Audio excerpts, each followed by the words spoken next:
नमस्कार दोस्तों, crime stories channel पर मैं राजेश आपका स्वागत करता हूं।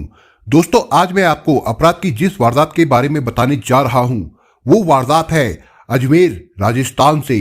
तो चलिए दोस्तों, इस वारदात के बारे में हम लोग विस्तार से जानते हैं। राजस्थान की खूबसूरत अरावली की पहाड़ियों से घिरे अजमेर से मात्र 20 किलोमीटर की दूरी पर स्थित है देराठू गांव। वैसे कहने को ही ये गांव है क्योंकि यहाँ रहने वाले लोगों की जीवन शैली आधुनिक है। गांव के लड़के लड़कियां नसीराबाद और अजमेर के स्कूल कॉलेजों में पढ़ने जाते हैं, जिससे उनका उठना बैठना दिन भर शहरी क्षेत्र में ही रहता है। इसलिए इनके दोस्त भी ज्यादातर शहर के हैं। इसी गांव का रहने वाला 22 वर्षीय पिंटू सिंह रावत एक गबरू जवान था, जो ग्रेजुएट होने के साथ ही आकर्षक व्यक्तित्व का था, जिससे वो दूसरों से अलग दिखाई देता था। उसे दोस्तों के साथ बाइक पर घूमना और अच्छे कपड़े पहनना बेहद पसंद था। गांव की ज्यादातर लड़कियां नसीराबाद पढ़ने जाती थी। इन्हीं में से एक पिंकी भी थी। पिंटू सिंह उसके भाई सुरेंद्र का दोस्त होने के कारण उसके घर आता जाता था और अक्सर उसके भाई सुरेंद्र के साथ बैठकर शराब भी पीता था। पिंटू दरअसल पहले सुरेंद्र का दोस्त नहीं था, पर जब उसकी नजर सुरेंद्र की छोटी बहन पर पड़ी तो उसने उससे दोस्ती कर ली। चोरी छिपे मिलने के बजाय इस दोस्ती के कारण अब उसकी पहुंच पिंकी के घर तक हो गई थी। अब जब भी मौका मिलता उससे मिलने उसके घर पहुंच जाता। उधर पढ़ाई छोड़कर घर में बैठी पिंकी को भी उससे मिलना अच्छा लगने लगा था। दोनों के बीच सब कुछ ठीक ठाक चल रहा था। वही खर्चे पूरे करने के लिए पिंटू ने आगे पढ़ाई का विचार छोड़कर अजमेर के इंडस्ट्रियल एरिया माकपुरा स्थित एक फैक्ट्री में नौकरी कर ली थी। पैसे आने लगे तो उसने एक मोबाइल फोन खरीदकर प्रेमिका पिंकी को गिफ्ट कर दिया था, जिसमें उससे बातचीत हो जाती थी और घर में उसके अकेले होने की सूचना भी उसे मिल जाती थी। ये दोनों इस मौके का फायदा उठाने से नहीं चूकते थे। अब तक पिंटू के कुछ दोस्तों को भी उनकी प्रेम कहानी के बारे में पता चल चुका था। इसके बाद उनके संबंधों की बात भी फैलकर जाट समाज के कुछ लोगों तक पहुंची, तो पिंकी के घर वालों को समाज की बदनामी होने का उल्हाना देकर चेताया जाने लगा। घर वालों को पहले तो विश्वास ही नहीं हुआ, पर बाद में उन्होंने दोनों की निगरानी शुरू कर दी। पिंटू इस सब से बेखबर था और आते जाते सुरेंद्र से मिलने के बहाने उसके घर के चक्कर लगा लेता था।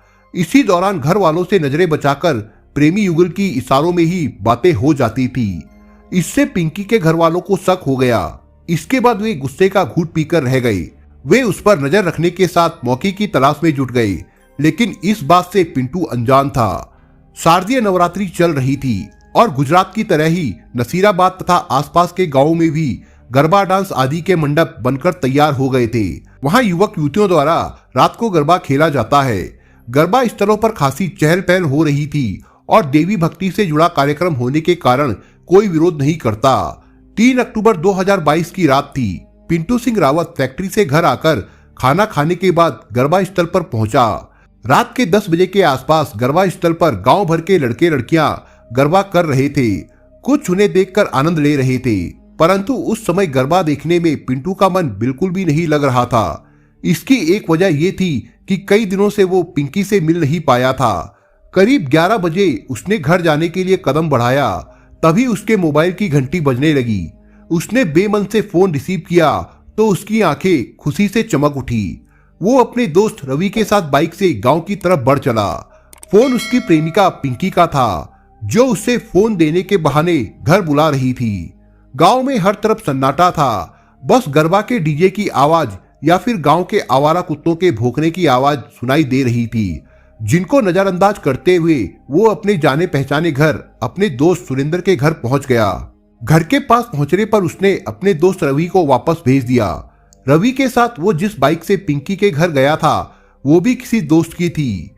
घर के गेट पर खड़ी पिंकी ने उसे घर में बुलाते हुए बताया कि घर में कोई नहीं है, तो वो अंदर चला गया और एकांत का फायदा उठाने के लिए उन्होंने कमरा अंदर से बंद कर लिया। लेकिन उस रात हुआ ये कि देर रात तक चलने वाला गरबा कार्यक्रम जल्दी खत्म हो गया, क्योंकि गांव में किसी युवक की मौत हो गई थी, जिससे गांव वाले उस रात जल्दी घर लौट गए। पिंकी के घर वाले भी जल्दी घर आ गए। पिंकी के पिता गिरधारी ने कपड़े बदलने के लिए कमरे का दरवाजा खटखटाया। देर तक खटखटाने पर दरवाजा ना खुला तो घर के अन्य लोग दरवाजे पर आ गए। काफी देर बाद पिंकी ने दरवाजा खोला और बोली, नींद आ गई थी, ठीक है कहकर गिरधारी कपड़े लेकर वापस जाने लगा। तभी उसकी नजर पलंग के नीचे रखे मर्दाना जूतों पर पड़ी तो उसका माथा ठनका। उसने कमरे की तलाशी लेनी शुरू की तो कूलर के पीछे घबराहट में छिपा बैठा पिंटू सिंह दिख गया। उसे देखते ही गिरधारी सारा माजरा समझकर गुस्से से आग बबूला हो गया। इसके बाद उसने पिंकी को दूसरे कमरे में बंद कर दिया और अपने भाई प्रधान और हनुमान जाट को फोन करके बुला लिया, जो खेत के कुएं पर बने कमरे में ही सोते थे।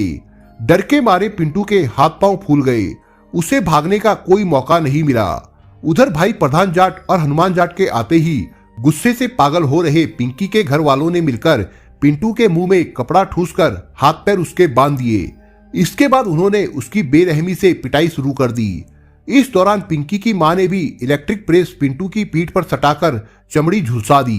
पिंटू असहनीय दर्द से तड़पता रहा और सभी लोग उसे तरह तरह की यातनाएं देते रहे। मुंह में कपड़ा ठूसे जाने के कारण उसकी चीख भी बाहर नहीं निकल सकी। इस दौरान दूसरे कमरे में बंद पिंकी ने पिंटू को बचाने की कोशिश करते हुए उसके दो दोस्तों तथा अपनी सहेली को फोन कर बताने की कोशिश भी की, लेकिन आधी से ज्यादा रात गुजर जाने के कारण किसी ने भी उसका फोन रिसीव नहीं किया। गुस्से से उबल रहे गिरधारी ने पिंकी की मां को भी पिंकी के कमरे में ही बंद कर दिया। इसके बाद गिरधारी, प्रधान, सुरेंद्र और हनुमान जाट चारों पिंटू को पीटते हुए अपना आपा खो बैठे। इस दौरान दरिंदगी की सारी हदें पार करते हुए आरोपियों ने पिंटू की कमर के नीचे के अंगों पर घातक प्रहार किए, जिससे असहनीय दर्द के कारण वो बेहोश हो गया तो उसे आरोपियों ने गली में फेंक दिया। उधर रात का तीसरा पहर शुरू होने के बावजूद पिंटू के घर नहीं आने से घर वाले परेशान हो रहे थे, क्योंकि गरबा तो काफी देर पहले ही बंद हो चुका था। वे बार बार पिंटू को फोन करने लगे, लेकिन दूसरी तरफ से कोई जवाब नहीं मिलने से घर वालों की चिंता बढ़ती जा रही थी।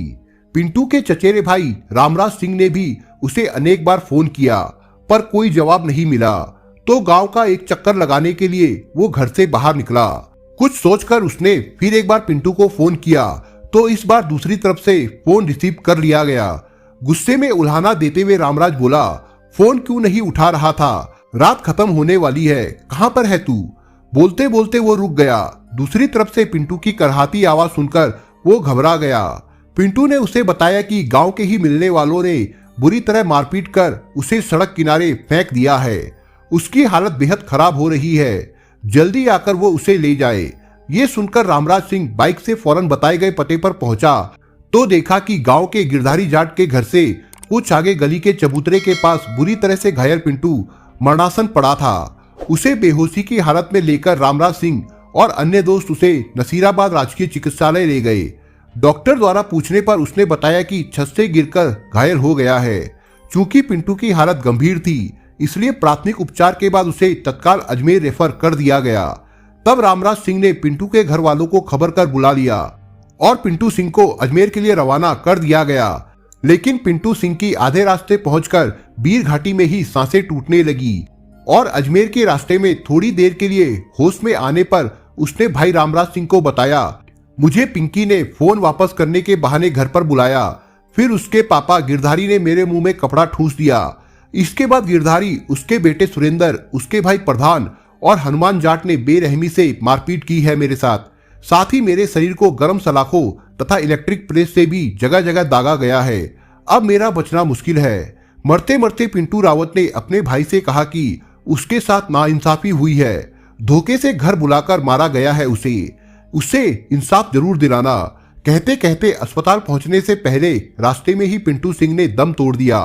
रोते हुए घर वाले पिंटू सिंह को उम्मीद के सहारे अजमेर के जवाहरलाल नेहरू राजकीय चिकित्सालय ले गए, जहां पर मौजूद डॉक्टर ने पिंटू सिंह रावत को चेकअप के बाद मृत घोषित कर दिया। अगले दिन अजमेर अस्पताल में पोस्टमार्टम के बाद परिजन उसका शव अपने गांव ले आए तो भारी भीड़ उमड़ पड़ी।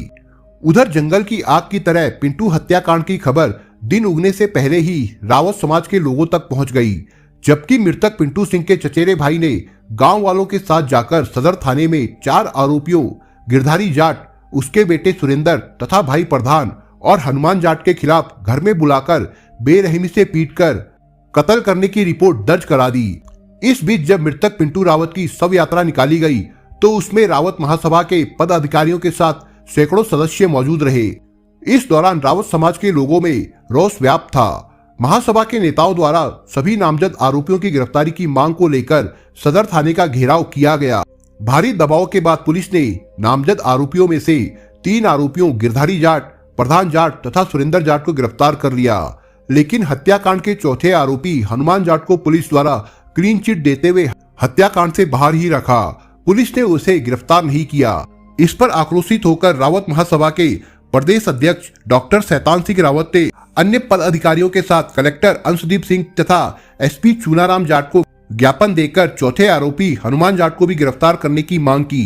इस मांग को लेकर उन्होंने अन्य सामाजिक कार्यकर्ताओं के साथ अजमेर रेंज के आईजी रुपिंदर सिंह से मुलाकात कर पुलिस जांच में पक्षपात करने का आरोप लगाया।